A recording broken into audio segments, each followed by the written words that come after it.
நான் எங்கள் அப்பாவுக்கு தேங்க்ஸ் சொல்லணும்னு நினைக்கிறேன். ஏன்னா அவர் வந்து எனக்கு ஒரு ஃப்ரெண்ட்லியாக இருப்பார். நான் 5th படிக்கும்போது ஒரு தடவை எங்கள் அப்பாட்ட வந்து சொன்னேன், அப்பா எனக்கு யாருமே இல்லை, எனக்கு ஃப்ரெண்டே இல்லாத மாதிரி இருக்குது, ரொம்ப கஷ்டமாக இருக்குதுன்னு சொல்லும் போது எங்கள் அப்பா என் தலையை தட்டி கொடுத்து, நான் இருக்கேன் உனக்காக, நான் எப்போவுமே உனக்கு ஃப்ரெண்டாக இருப்பேன் அப்படின்னு சொன்னார். எனக்கு வந்து அவ்வளோ ரொம்ப பிடிக்கும் எங்கள் அப்பாவை. என்னோடய அப்பாவுக்கு நான் ஏன் தேங்க்ஸ் சொல்லணும் அப்படின்னா, எவ்வளோ பிரச்சனை வந்திருக்கு. நான் இதுக்கு முன்னாடி ஃபேஷன் டிசைனிங் படிச்சுட்டு இருந்தேன். ஸோ அப்போல்லாம் வந்துட்டு அப்பாட்ட எனக்கு இந்த கோர்ஸ் பிடிக்கல அப்படின்னு சொல்கிறப்போ, எனக்கு விஸ்காம் தான் படிக்கணும் அப்படின்னு சொல்லிட்டு எல்லா ஃபேமிலி ரிலேட்டிவ்ஸ் எல்லாத்தையும் எதிர்த்துட்டு தான் என்னை இங்கே கொண்டு வந்து சேர்த்துனாரு. விஸ்காம் படிச்சுட்ருக்கேன், இப்போது நல்லபடியாக படிச்சுட்ருக்கேன் அப்படின்னு நம்புகிறேன். ஸோ அப்பா ரொம்ப தேங்க்ஸ். நீங்கள் என்னோடய இன்ஸ்பிரேஷன் எல்லாமே சொல்லலாம். எனக்கு எப்போல்லாம் நான் லோன்லியாக ஃபீல் ஆகுறேனோ அப்போல்லாம் உங்ககிட்ட வந்து பேசுகிறப்போ நான் ரொம்ப சந்தோஷமாக இருக்கேன். ஸோ தேங்க்யூ ஸோ மச் அப்பா ஃபார் மை ஸ்ட்ரென்த் அண்ட் எல்லாமேவும் நீ இருக்கீங்க. So thank you lot.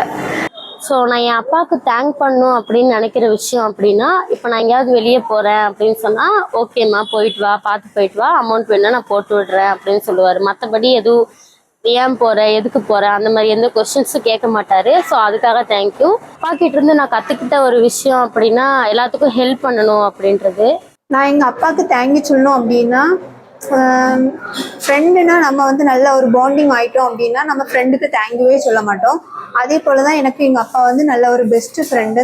ரொம்ப எனக்கு அப்பாவைனா பிடிக்கும். என்னென்னா நான் தான் எங்கள் வீட்டில் வந்து ஃபஸ்ட்டு பொண்ணு. ஆனாலும் வந்து எங்கள் அப்பா வந்து எனக்கு நிறைய இம்பார்ட்டன்ட் கொடுப்பாங்க. 3 பேருக்குமே தருவாங்க. இருந்தாலுமே வந்து நான் என்ன கேட்டாலுமே நோ சொல்ல மாட்டாங்க.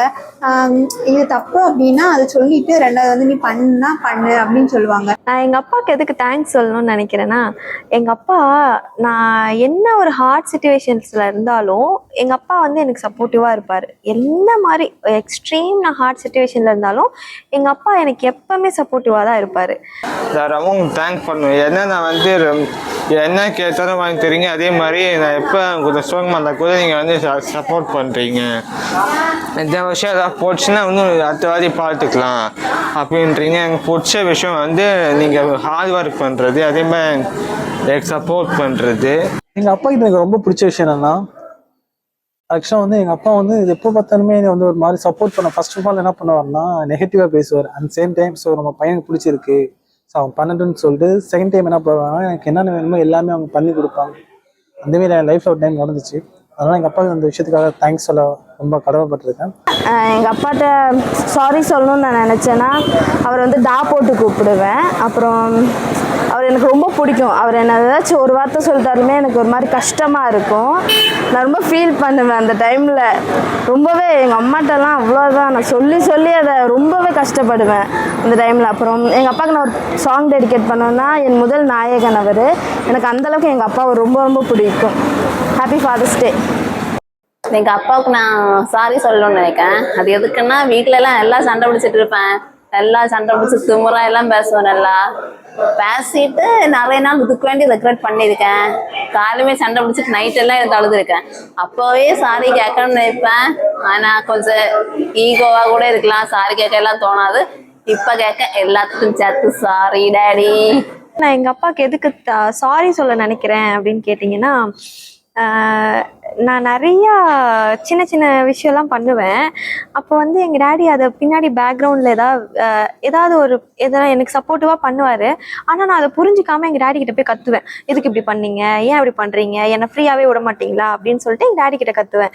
ஆனால் ஒரு ஸ்டேஜுக்கு மேலே எனக்கு என்ன தெரிஞ்சிச்சுன்னா, அவர்லாம் நம்ம நல்லதுக்கு தான் சொல்கிறாரு, எல்லாமே நம்ம நல்ல விஷயத்துக்கு தான் சொல்கிறாரு, நம்ம பிரைட் ஃப்யூச்சருக்காக தான் சொல்கிறாரு. அது லேட்டராக தான் புரிஞ்சுக்கிட்டேன். அதுக்கு நான் எங்கள் அப்பா கிட்ட சாரி சொல்ல விரும்புகிறேன். எங்கள் அப்பா சாரி கேட்கணும்னா, நான் சின்ன வயசுல நிறையா வாழுத்தனை பண்ணியிருக்கேன், நிறையா தப்புலாம் பண்ணியிருக்கிறேன். சின்ன தப்புலாம் பண்ணி எங்கள் அப்பாவுக்கு ரொம்ப கஷ்டப்படுத்திருக்கிறேன். அதுக்காக எங்கள் அப்பா நான் சாரி கேட்டுக்கிறேன். எங்கள் அப்பாவுக்கு ஒரு சாங் வந்து டெடிகேட் பண்ணோம் அப்படின்னா, ஒப்பம் சினிமாலேருந்து மினுங்கும் மின்னா மினுங்கே அப்படின்னு சொல்ல ஒரு சாங்கை வந்து நான் எங்கள் அப்பாவுக்கு டெடிகேட் பண்ணுதேன். And happy father's day daddy. Thank you. எங்கள் அப்பாவுக்கு நான் ஒரு பாட்டு டெடிகேட் பண்ண போகிறேன்.